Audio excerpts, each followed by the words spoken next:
Well, it's not just the voting public which might have been lost during this whole saga. It's also the party room itself, and you rarely hear it discussed, but the mood down inside the Victorian Liberals is one of hostility and confrontation. There's not a lot of creative development or open discussion that would lead to more diverse, and I don't mean diverse as in the diversity inclusion things, I mean diverse opinions. We're not seeing the politics that needs to happen for a healthy party. Has this damaged the actual party function of the Victorian Liberals? I'm not sure about that, but I do detect when I speak to people in the Victorian Liberal Party an enormous sense of almost close to despair and despondency, a feeling that,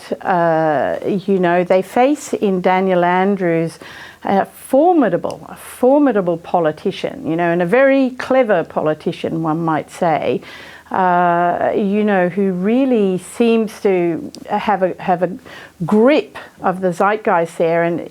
it's my view that the only way that the Victorian opposition can win government is by being a genuine opposition. Too much over the last 4 years, sadly, under a leader like Matthew Guy, who I think showed in himself may have had, more conservative or classical liberal values, but in order to try and bring the party together, I think he followed the same strategy as Dominic Perrottet in New South Wales, and that is he gave so much away to those people who are basically on the left of the party, so far to the left of their party that they really would be perfectly comfortable within the Labor or the Greens party. So,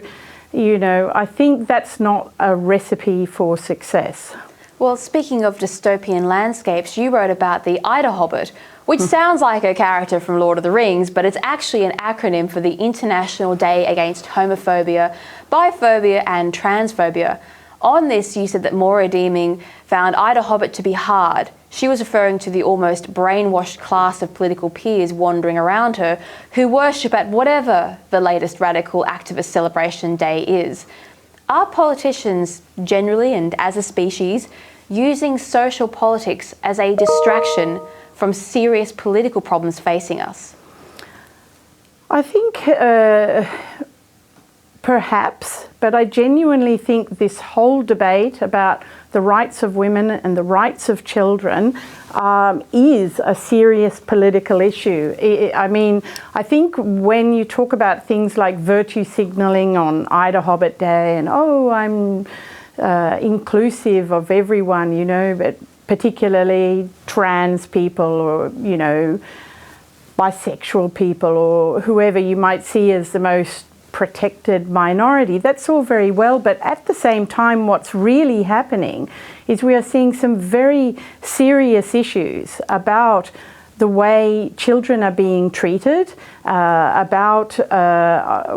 what amounts in some cases to child abuse that has somehow been wrapped up in this whole, I'm tolerant of, I reject transphobia. And I think we really need to start having a very serious debate about that, and quite quickly too, because I think an awful lot, we've had a huge number of particularly young girls who are suddenly saying that they identify as boys, who are rushing forward when they're still too young to actually consent to sex, but they are consenting to have their breasts removed or to take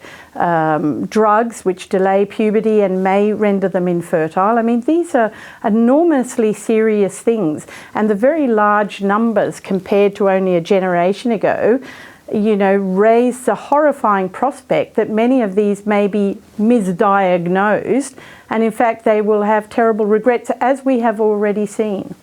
Well, I agree with you that underneath all of this activist virtue signalling, which I genuinely believe is used as a distraction, there is the serious problem of the protection of women and children, which we're finding under the current era of gender activist propaganda has become a serious problem.